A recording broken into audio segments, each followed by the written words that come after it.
Hello, my name is David here at Micro Center.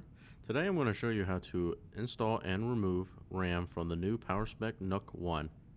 Let's get started. First, flip the NUC over so the bottom plate is facing up, and then with a Phillips head screwdriver, unscrew each screw in each corner of the NUC. Once the screws are undone, get a good grip on two of the ends of the bottom plate and lift straight up. Now that the RAM is accessible, you can remove the current sticks of RAM by pushing open the two latches on either side of the RAM, and the stick of RAM will literally pop out. Once you're ready to install your new sticks of RAM, you want to make sure the notch in the RAM matches up with the notch in the slot. The latches will automatically go back in place, and when you're done installing the RAM, you want to push down to complete the install.